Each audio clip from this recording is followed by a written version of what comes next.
Okey geng, Assalamualaikum dan salam sejahtera. Hari ni kita jumpa lagi dekat aku punya channel. So hari ni kita ada semua Proton Inspira macam biasa. Agenterophobia lagi, okey. Kita ni dia pakai bumper depan fiber lah, okey. Fiber FQ. Dah ada pecah-pecah.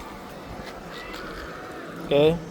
So dia beli dulu memang dah pakai bumper ni. Jadi ni sekarang nak tukar kepada bumper PP lah, okey. So PP juga the best lah kalau ada modal lah, okey. Kalau tak ada modal boleh pakai PU kalau Evo. Kalau yang lain tak ada modal kena fiber je lah, FRP. Okey.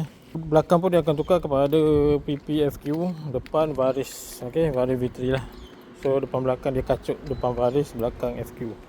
So nanti kita tengok macam biasa bila dah siap. Jangan lupa follow, like dan share. Okey guys, ada sebarang pertanyaan macam biasa tanya kat komen atau boleh WhatsApp nombor yang aku dah letak. Okey. Jom.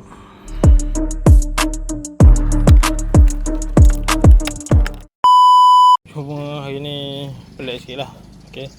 Bumper belakang original dia ni Inspira ni PP. Tapi kenapa aku tak pernah jumpa lagi. Setakat aku buat benda ni 10 tahun lebih. Dia pergi rivet pula ni. Ni aku rasa kerja Yuska lah ni. Ada yang kalau bumper fiber aku faham, ada yang tanam skru. Ini rivet terus. Nak buka tadi tarik punya ada rivet. So macam tu lah kerja, tak tahu kerja Yuska ke. So Roger. Okay. Alright, so kita akan tukar bumper baru lah, bumper FQPP. Okay, so nanti korang tengok. Alright, dia siap rivet 2 lagi sebelah sini. Rivet serong lagi tau. Serong rivet dia tanam. Tak pernah lagi aku jumpa skru. Aku pernah jumpa lah PP dia pergi rivet macam ni lah. Tu betul lah tak ada cara ni. Padahal at least dia boleh ada setengah dia silikon lah. Silikon gam cermin tu kan. Okey, ni lagi brutal dia tebuk. Kena tebuk, lepas tu rivet.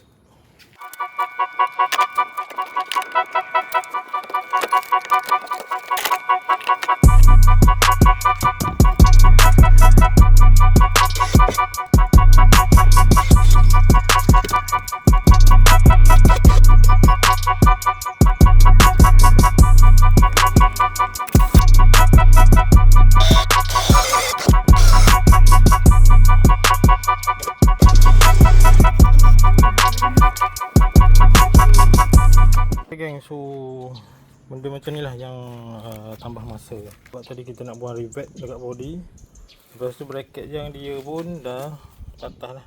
Okay. Saya takut dia kacau position bracket je. Jadi ni aku ada bracket second kan. Lepas tu pakai bracket second lah. Jadi kita beritahu ni. Okay, kita tukar bracket dia dah patah. Okay, sebab ada yang second lah.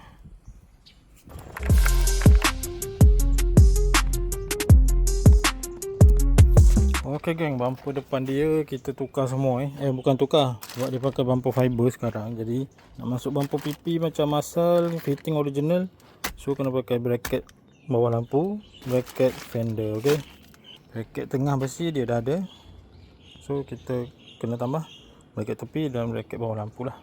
Okey, ni fog lamp. So ni bumper dia lah. Okey, bumper PP. Okey geng, so kita dah siap pasang kereta ni tadi yang pakai bumper fiber kepada bumper PP lah. Okey, PP baris V3. Okey, import Taiwan dengan belakang FQ 400 PP juga. Sebelum ni pakai bumper Inspira standard.